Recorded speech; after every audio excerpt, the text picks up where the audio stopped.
নমস্কাৰ সকলোকে স্বাগতম জনাইছো আসাম কেৰিয়াৰ পইণ্ট ইউটিউব চেনেলটোলৈ তো বন্ধুসকল আজিৰ এই ভিডিঅ'টিত আমি আপোনালোকৰ আগন্তুক অহা 17 নৱেম্বৰ তাৰিখৰ পৰা অনুষ্ঠিত হ'ব লগা আৰআৰবি গ্ৰুপ ডি পৰীক্ষাৰ বাবে সহায়ক হোৱাকৈ আৰু এটা মেথছৰ ক্লাছ লৈছো তো এই ক্লাছটোত আমি এভাৰেজ অৰ্থাৎ গড়ৰ কিছুমান ইম্পৰ্টেন্ট কোৱেশ্চন কৰিম যিকিটা আপোনালোকৰ এক্সামৰ কাৰণে অতিকৈ হেল্পফুল হ'ব আৰু এটো এটা খুবেই ইম্পৰ্টেন্ট চেপ্টাৰ হয় ইয়াৰ পৰা দুটা বা তিনটা কোৱেশ্চনটো আপোনালোকৰ সিওৰ আহিবই সেই কাৰণে ভিডিঅ'টো স্কিপ নকৰিব আৰু হেকলৈকে চাই থাকিব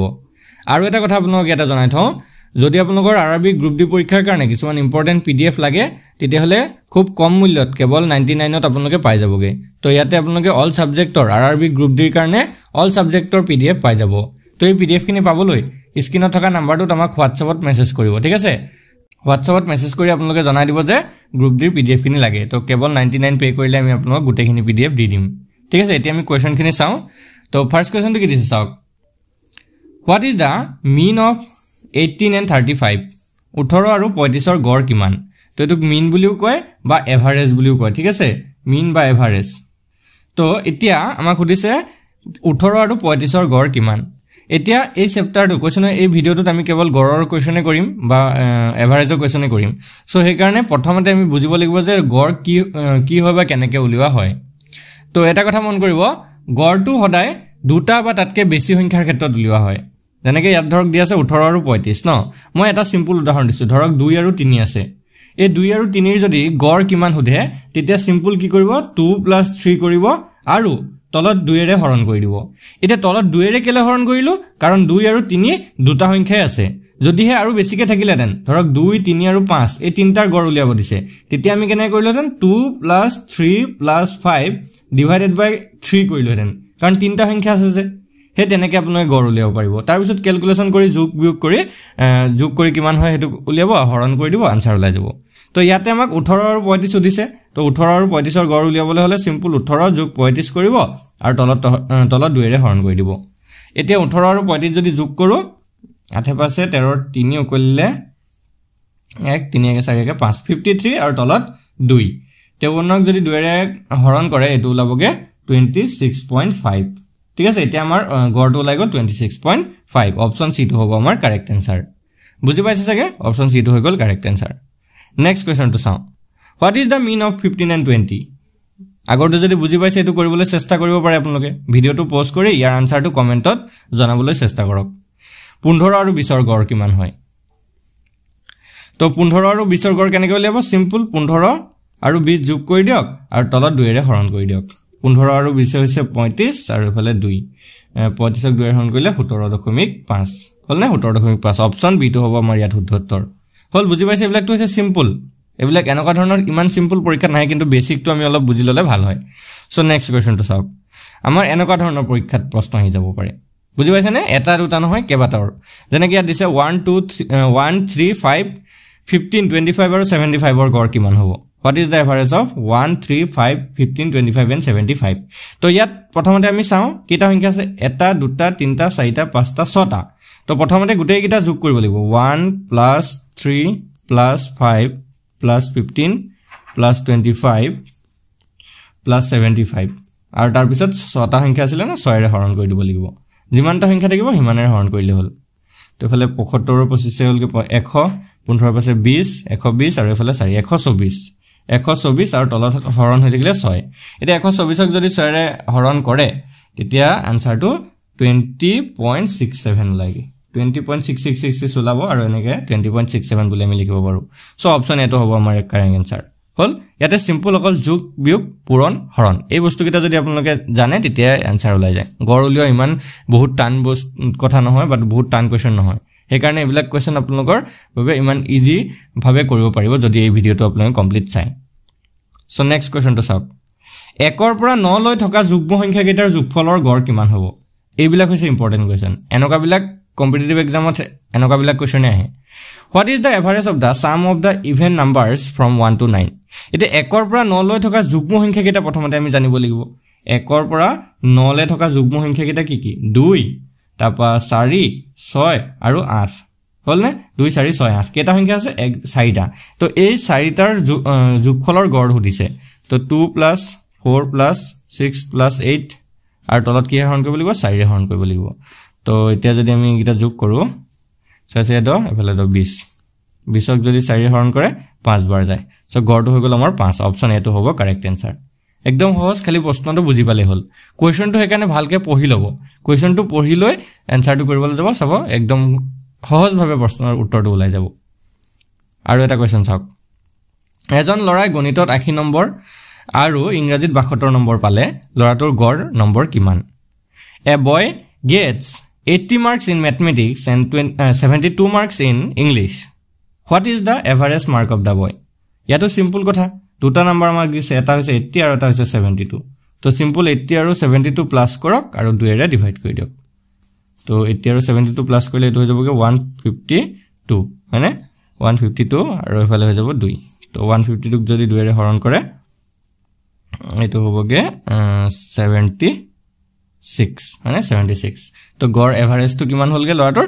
76 অপচন এটো হৈ যাব শুদ্ধ উত্তৰ অপচন এটো হৈ গল শুদ্ধ উত্তৰ বুজি পাইছে চাগে সকলোৱে ইমানে সিম্পল হয় এভাৰেজ হলো ইমান টান নহয় একেবাৰে সিম্পল হয় নেক্সট কোৱেশ্চন এজন মানুহে 5 ঘণ্টাত 20 কিলোমিটাৰ দূৰত্ব অতিক্ৰম কৰে আৰু 24 কিলোমিটাৰ 4 ঘণ্টাত অতিক্ৰম কৰে তেনেহলে গড় বেগ কিমান হ'ব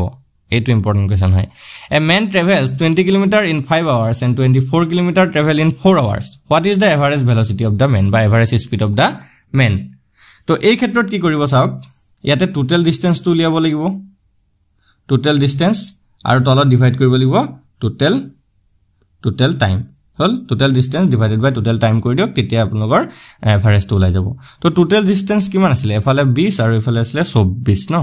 20 যোগ 24 20 plus 24 আৰু টোটাল টাইম কিমান আছিল এফালে আছিল 5 ঘণ্টা আৰু এফালে লাগিছিল 4 ঘণ্টা 5 যোগ 4 হল এতিয়া 20 আৰু 24 যোগ কৰিলে 44 হ'ব এফালে 5 আছে 9 হ'ব তো 44ক 9 এৰে হৰণ কৰিলে কিমান যায় এটো 4.8 মান হ'ব 4.8 হৰণ কৰি চাবচোন আপোনালোকে 4.8 কিলোমিটাৰ পাৰ আৱাৰ 4x গড় বেগ কিমান হৈছে না 4.8 কিলোমিটাৰ পাৰ আৱাৰ হৈছে 4.8 কিলোমিটাৰ পাৰ আৱাৰ হ'ব গড় বেগটো বুজি পাইছে নেক্সট কোৱেশ্চন তো চাও তেতিয়া the average of 7 consecutive numbers is 20 the largest of this number is একেৰাহে 7টা সংখ্যাৰ গড় 20 এই সংখ্যাৰ ভিতৰত আটাইতকৈ ডাঙৰ সংখ্যাটো হল এতিয়া এটা কথা এই কোৱেশ্চনটোৰ ক্ষেত্ৰত আমি দুই ধৰণে কৰিব পাৰো এটা হৈছে একেবাৰে সিম্পল আৰু এটা হৈছে আমি সূত্ৰ লগাই বা ফৰ্মুলাৰ সৈতে কৰিব পাৰো সো ইয়াত একেৰাহে 7টা সংখ্যাৰ কথা দিছে হয় না নহয় একেৰাহে 7টা সংখ্যা কেনেকুৱা ধৰণৰ ধৰক 1 আছে তাৰ পিছত 2 তাৰপা 3 তাৰপা 4 5 6 7 এনেকুৱা ধৰণৰ একেৰাহে 7টা সংখ্যা ঠিক আছে বা এনেকুৱা ধৰক 10 11 12 13 14 15 16 এনেকুৱা ধৰণৰ বুজি পাইছে না এনেকুৱা ধৰণৰ একেৰাহে 7টা সংখ্যা কথা দিছে এতিয়া ইয়াত কথাটো হল যে যদি একেৰাহে 7টা সংখ্যা কথা দিয়ে চাব যদি 7টা দিয়ে বা 5টা দিয়ে 7টা 5টা 9টা এনেকুৱা যদি দিয়ে তেতিয়া হলে কি কৰিব যেটো আমাৰ গড় দিয়া আছে ন সেই গড়টোক মাজত ৰাখিব মানে সেই 7টা সংখ্যাৰ মাজত গড়টো ৰাখিব ধৰক এতিয়া 7টা সংখ্যা ইয়াতে এটা সংখ্যা আছে 2টা 3টা 4টা 5 6 7 ইয়াৰ মাজত যদি আমি চাবলৈ এইটো মাজত 20 আৰু তাৰ আগফালে 3টা সংখ্যা বহুৱাই দিয়ক পিছফালে 3টা সংখ্যা বহুৱাই দিয়ক তো আগফালে এইটো সংখ্যা হ'ব 19 এটো হ'ব 18 এটো হ'ব 17 আৰু পিছফালে হ'বগে 21 22 আৰু এফালে 23 এতিয়া আটাইতকৈ ডাঙৰ সংখ্যাটো দিছিলে তো ডাঙৰ সংখ্যাটো হৈ গলকে 23 এটো হৈছে সিম্পল নিয়ম হলনে এটো হৈ গল 23 आंसर তো এটো হৈছে কে সিম্পল নিয়ম আৰু এটা নিয়ম আছে কেনেকুৱা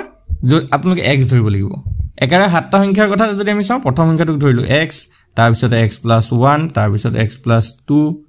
x + 3 x + 4 x + 5 x + 6 এইকেইটা এই 7টা সংখ্যা তাৰ পিছত আকৌ হিহঁতক হৰণ কৰিব লাগিব হাতেৰে এফালে গড় 20 ওলাব তো এটো কৰিলে আপোনালোকৰ বহুত টাইম যাব হেকাৰণে এটো নিয়ম নালাগে যেটো আগৰ নিয়মটো আছিল হেতুতে আপোনালোকে কৰিব পাৰিব ঠিক আছে নেক্সট কোৱেশ্চন কি কৈছে 13 15 19 23 m আৰু 29 ৰ গড় হৈছে 20 হলে m ৰ মান কিমান হ'ব if the average of 13 15 19 23 m and 29 is 20 the value of m is m ৰ ভ্যালুটো লিয়াব দিছে কেটা সংখ্যা আছে ইয়াতে আমি যদি চাবলৈ যাও 13 15 আমি যোগে কৰি যা 13 যোগ 15 যোগ 19 যোগ 23 যোগ m আৰু যোগ 29 তো তলত হৰণটো এতিয়া কেইটা সংখ্যা 1 2 3 4 5 6টা 6 হৰণ কৰিব লাগিব আৰু এফালে আমাৰ গড়টো দিয়ে থৈছে এবাৰ 20 হৈ গল এতিয়া যদি এইকেইটা যোগ কৰে 13 15 19 23 আৰু 29 সেই গোটেইটা যোগ কৰিব লাগিব সেইকেইটা যোগ কৰিলে হৈ গ'ল 99 তো 99 প্লাস m আৰু তলত হলগে 6 ফালে 20 তো এই 6টা ইফালে গুছি গলে পূৰণ তো 99 প্লাস m এক second 99 plus m is equal 6 দুগুণ 12 120 তো m টো উলিয়াব লাগে যেহেতু তো m is equal কি হ'ব 120 minus 99 আৰু 120 ৰ পৰা 99 গলে এটো হৈ যাবগে আমাৰ 21 তো m ৰ ভ্যালুটো 21 হল অপচন ডি টো হ'ব শুদ্ধ উত্তৰ অপচন ডি টো হৈ গল শুদ্ধ উত্তৰ বুজি পাইছে চাগে এনেকুৱা ধৰণে একদম সিম্পল এটা একদম সহজ এটা ক্লাস আছিল আৰু শৰ্ট ক্লাস ইয়াতে আপোনালোকে চাগে এভাৰেজৰ প্ৰতিটো কনসেপ্টে ক্লিয়াৰ হৈছে হয়নে এনেকুৱা ধৰণৰ গড়ৰ প্ৰশ্ন এনেকুৱা ধৰণে আহে ইয়াতকে আৰু বেছি টান নাহে যদি আহে এইবিলাক আমি নেক্সট আৰু ক্লাস বিলাক লৈ আনিম তাতে ডিসকাস কৰিম ঠিক আছে তো আজি ক্লাসটো যদি ভাল লাগিলে লাইক এটা কৰি দিব চেনেলটো সাবস্ক্ৰাইব কৰি লব কাৰণ আৰআৰবি গ্ৰুপ ডিৰ কাৰণে আপোনালোকৰ প্ৰিপাৰেচনৰ এতিয়া যেহেতু বেছি দিন নাই সেই কাৰণে আমি ডেইলি বেসিছত ক্লাস বিলাক দিবলৈ চেষ্টা কৰিম আৰু ক্লাস বিলাক দিলে আপোনালোকে চেনেলটো সাবস্ক্ৰাইব কৰি ৰাখিলে পাই যাব ঠিক আছে আৰু যদি পিডিএফ খিনি লাগে তেতিয়া হলে আমাক এই নম্বৰটোত মেসেজ কৰিব 8133840965 এই নম্বৰটোত আমাক মেসেজ কৰিব আৰু পিডিএফ খিনি প্ৰাইচটো একেবাৰে কম হয় কেৱল 99ত আপোনালোকে ভালকে প্ৰিপাৰেচন কৰিব পাৰিব ঠিক আছে আজি ভিডিওটো চোৱাৰ কাৰণে সকলোকে ধন্যবাদ